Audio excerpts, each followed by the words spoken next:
मेरे वीडियो को लाइक करिए, सब्सक्राइब करिए और बेल आइकन दबाना ना भूलिए। Thank you. ओम नमो भगवते वासुदेवाय। राधे राधे।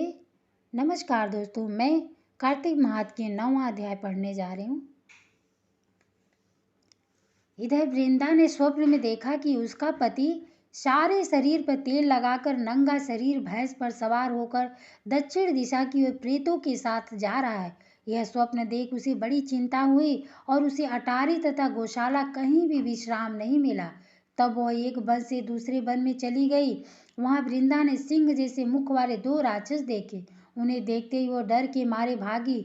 आगे जाकर उसने शिष्य सहित एक तपस्वी मुनि को देखा और उनसे अपनी रक्षा करने के लिए कहा। उसकी प्रार्थना पर मुनि ने अपने एक हुंकार से उन राक्षसों को भगा दिया। तत्पश्चात वृंदा ने मुनि से विनयपूर्वक कहा कि महाराज, मेरे पति जालंधर तथा महादेव जी भी घोर युद्ध हो रहा है, उसमें किसकी विजय होगी? कृपा करके बताइए, क्योंकि आप सर्वज्ञ हैं। यह सुनकर मुनि ने ऊपर को देखा।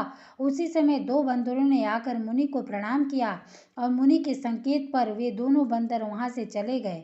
फिर थोड़ी देर बाद वे दोनों आकाश की ओर से आए और उन्होंने वहां जालंधर दत्त का सिर और धड़ लाकर फेंक दिया। वृंदा अपने पति के मृत शरीर को देखकर बहुत दुखी हुई और रोने लगी। तत्पश्चात मूर्छित होकर पृथ्वी पर गिर पड़ी। मुनि ने अपने कमंडल से उस पर जल छिड़का तो उसे कुछ चेतना आई। तब वह पुनः विलाप करती हुई मुनि से बोली कि महाराज, जिसने देव, गंधर्व और विष्णु सहित तीनों लोकों को जीत लिया, वह शिव के हाथों से कैसे मारा गया? हे मुनि, आप बड़े सामर्थ्यवान हैं और किसी प्रकार मेरे पति को भी जीवित कर दीजिए। तब मुनि कहने लगी कि शिव जी के हाथ से मारे गए को कौन जीवित कर सकता है, परंतु फिर भी तुम पर कृपा करके हम इसको जीवित कर देते हैं। ऐसा कहकर मुनि अंतर्ध्यान हो गए और जालंधर जीवित होकर वृंदा के साथ प्रेरणा प्रेमालाप करता हुआ आलिंगनबद्ध हो गया। वृंदा भी अपने पति के वेश में विष्णु के साथ उस वन में रमण करती रही, परंतु एक दिन मैथुन के पश्चात अपने पति के वेश में विष्णु को देखकर वो अत्यंत क्रोधित हुई और श्राप देती हुई बोली कि तुमने मेरा पतिव्रत धर्म नष्ट किया है, इसलिए मैं तुमको श्राप देती हूँ। निश्चय वह कपट मुनि तुम ही थे और तुमने जो 2 राक्षस कपट के बनाए थे, वही कालांतर में तुम्हारी स्त्री का हरण करेंगे। और जो तुम्हारा शिष्य था वह बंदर रूप धारण कर तुम्हारी सहायता करेगा। फिर कहा कि तुम शिला पत्थर हो जाओ। नारद जी कहने लगे कि हे राजा पृथु, भगवान विष्णु ने देवताओं तथा अपने भक्तों के कार्य के लिए पतिव्रता वृंदा का यद्यपि शील हर लिया, परंतु वे मन ही मन अत्यंत दुखी हुए और बोले कि हे वृंदे, मैंने तुम्हारे श्राप को ग्रहण किया, अतः मैं अवश्य शिला रूप में हो जाऊंगा, परंतु तुम भी वृक्ष होकर मुझको मिलोगी। उसी समय वृंदा अपने पति के चरणों का ध्यान करके विष्णु के मना करने पर भी अग्नि में प्रवेश कर गई और विष्णु वृंदा का स्मरण करके उसकी चिता की भस्म में लौटने लगे। नारद जी कहते हैं, हे राजा पृथु, इधर युद्ध में जालंधर दत्त ने शिव जी को अति बलवान समझकर राक्षसी माया से पार्वती बनाई और उन्हें मारने लगा। उसकी इस माया को देखकर शिव जी नीचे को मुख करके बैठ गए। तभी अच्छा अवसर देख जालंधर ने अनेक बार शिव जी को मारे। इस प्रकार शिव को संकट में ग्रसित देखकर विष्णु भगवान वहां पर आए और शिव जी को राक्षसी माया का ज्ञान कराया। तब शिव जी बड़े भयंकर वेग से राक्षसों को मारने लगे। शिव जी की इस तीक्ष्ण बाण वर्षा आगे शुंभ और निशुंभ भी ठहर सके और युद्ध क्षेत्र से भाग खड़े हुए। तब शिव जी ने उनको श्राप दिया, क्योंकि तुम युद्ध क्षेत्र में भाग गए हो, इसलिए पार्वती के हाथ से मारे जाओगे। उधर जिस समय वृंदा का पतिव्रत धर्म नष्ट हुआ, तभी जालंधर का बल समाप्त हो गया।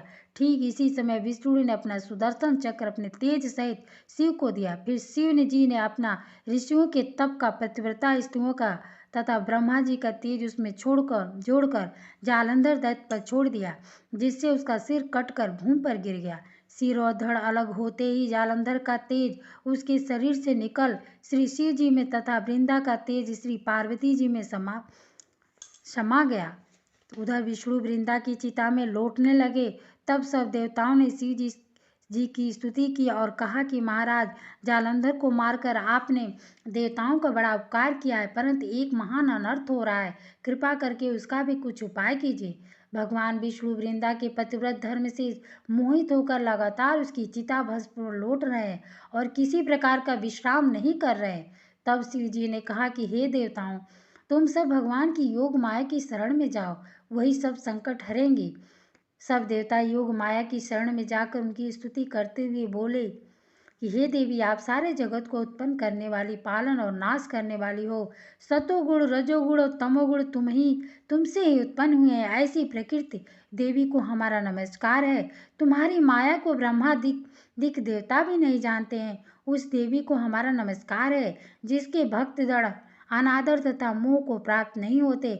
ऐसी मूल प्रकृति को हमारा नमस्कार है। उस समय देवताओं ने एक तेज देखा और आकाशवाणी सुनी कि गौरी, लक्ष्मी और सरस्वती रजोगुण, सत्वगुण, तमोगुण रूप में मैं ही हूँ, वही तीनों तुम्हारा कार्य सिद्ध करेंगे। उन देवियों को तुम आराधना करो। फिर उन तीनों देवियों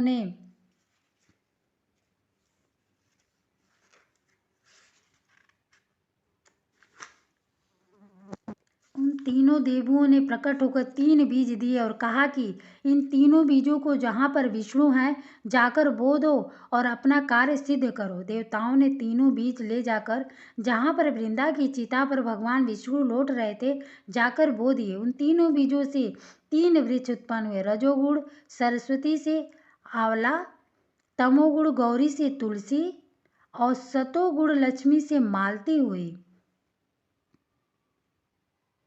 श्री लक्ष्मी जी ने अपना बीज स्त्रियाँ युक्त होकर दिया था, इसलिए मालती भगवान की पूजा में निंदित तथा आंवला और तुलसी भगवान को अति प्रिय हुई। इस प्रकार वृंदा की ने वृक्ष रूप होकर भगवान शालिग्राम से संयोग किया। इसी कारण कार्तिक के उद्यापन में भगवान की पूजा तुलसी के मूल में होती है। नारद जी कहते हैं कि हे राजा प्रीतु, जिस घर में तुलसी का वृक्ष होता है उसमें यमदूत कभी नहीं जाते। इसलिए जो तुलसी का वृक्ष घर में लगाते हैं वो यमपुरी नहीं देखते। नर्मदा तथा गंगा जल का और तुलसी का पूजन, यह तीनों कार्य बराबर है। चाहे मनुष्य कितना ही पापी क्यों न हो, परंतु मृत्यु समय जिसके प्राण मंजरी सहित निकल जाते हैं वह पापों से मुक्त होकर भगवान के वैकुंठ धाम को प्राप्त हो जाता है। जो मनुष्य तुलसी तथा आंवले की छाया में अपने पितरों का श्राद्ध करता है उसके पितर मोक्ष को प्राप्त हो जाते हैं। जो मनुष्य आंवले का फल तथा मंजरी युक्त तुलसी दल मुख में रखता है वह साक्षात विष्णु के समान है। जो मनुष्य कार्तिक मास में आंवले की छाया में भोजन करता है तथा रुद्राक्ष की माला धारण करता है उसके धर्म, अर्थ, काम और मोक्ष सब कार्य सिद्ध हो जाते हैं। नारद जी कहते हैं कि हे राजा पृथु, तुलसी और आंवले का महात्म्य ब्रह्मा जी भी कहने में असमर्थ हैं। जो कोई इस कथा को पढ़ता अथवा सुनता है वह भी मोक्ष को प्राप्त हो जाता है। ओम नमो भगवते वासुदेवाय। राधे राधे। धन्यवाद दोस्तों।